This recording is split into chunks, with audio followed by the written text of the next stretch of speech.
received your training and it was amazing and people learned so much.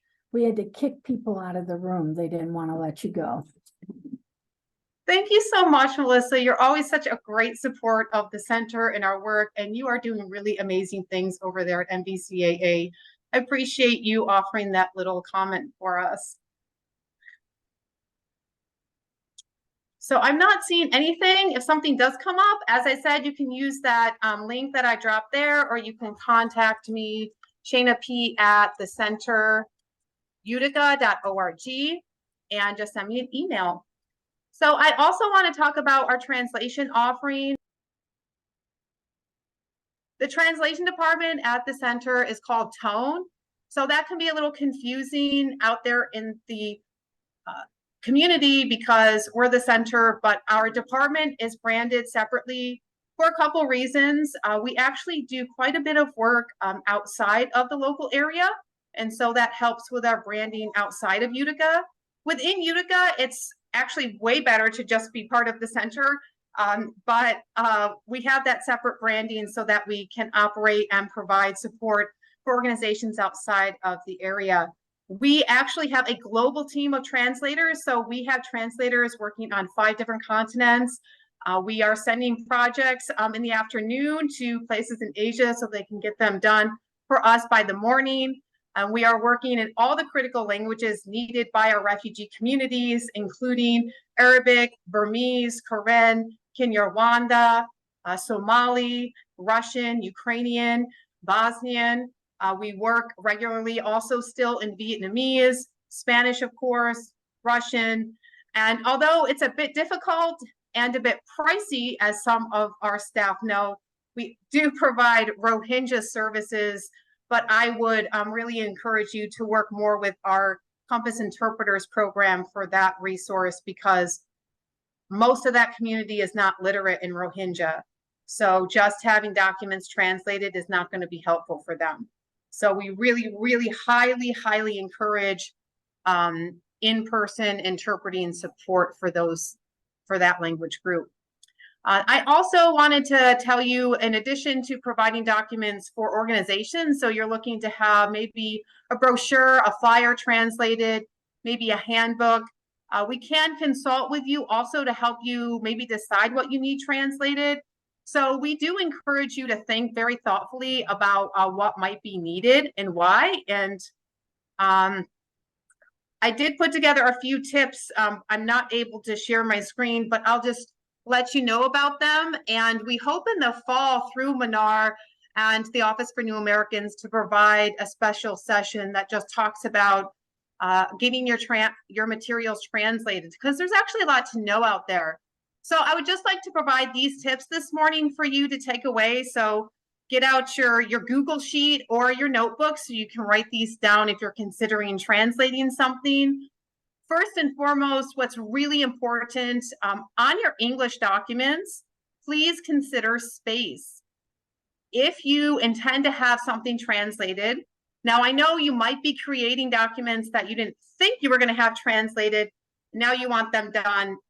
You can't control that. But if you're creating a new document that's an original and you are controlling the design for that, please leave extra space. Other languages take 15 to 20% more space in a document. So that means that one sentence, one line in, say, English might be 2 or 3 lines in Burmese, Russian, Ukrainian. So if you are filling your entire page with English and then you're going to ask me to translate it, the font size will end up being a lot smaller than the English font size in order to have everything fit on the page. So really consider that very heavily.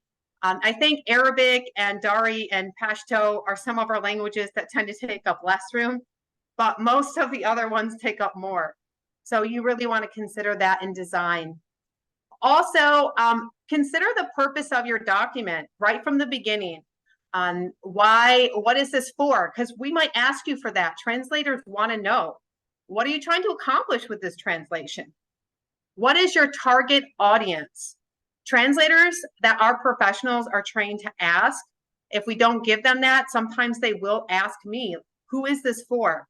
It matters because in translation, context matters, because you're trying to tell people the meaning. You're trying to convey the meaning.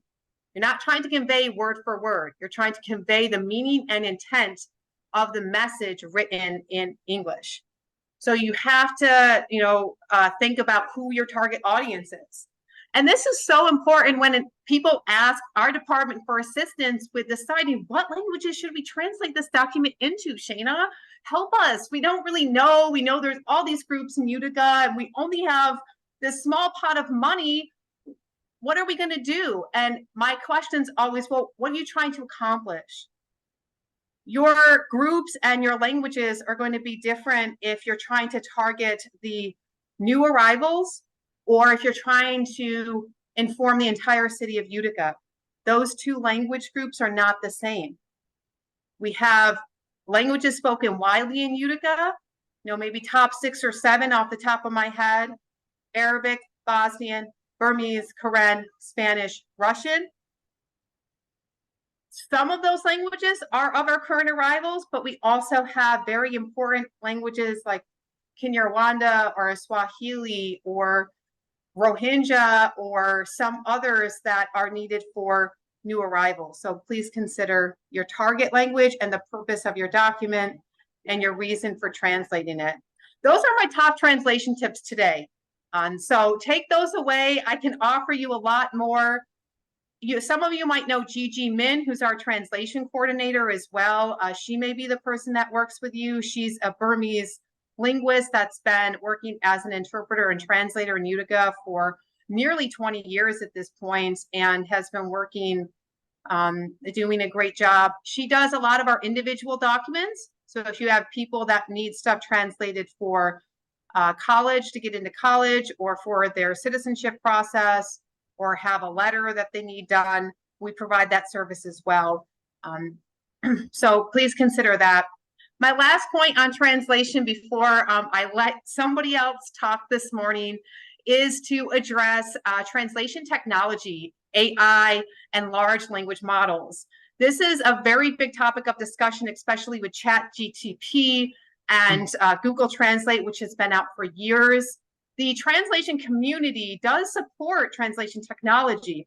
Your largest language companies in the world are actually tech companies. If you look underneath the hood, most of them are very large tech companies. And this includes companies like Google or Alphabet and Microsoft.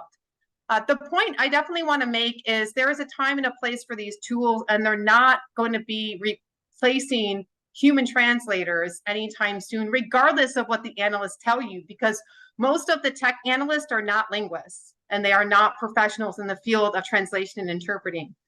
These tools can be very useful for if you have very simple language you need done in a small subset of languages. If you need to communicate direct information, if it's sentence by sentence for some languages, your top European languages work well. Chinese works relatively well, but when you start putting paragraphs into these models, they're not quite there yet. And they start confusing language easily, and they can get idioms incorrect easily. They are incredible.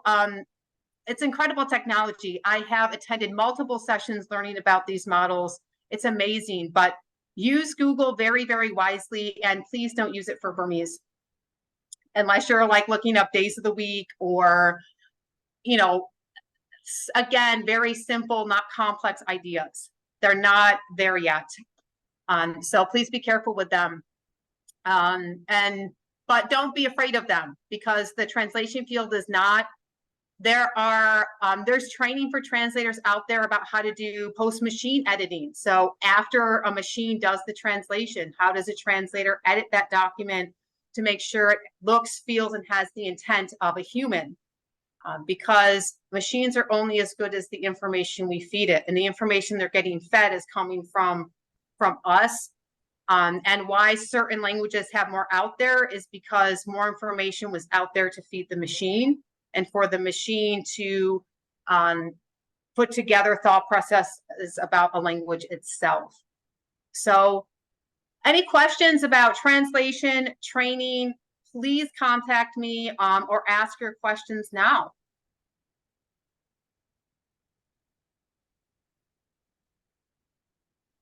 Okay, well, I hope to hear from some of you for our cultural competency training and from some others to get your documents done.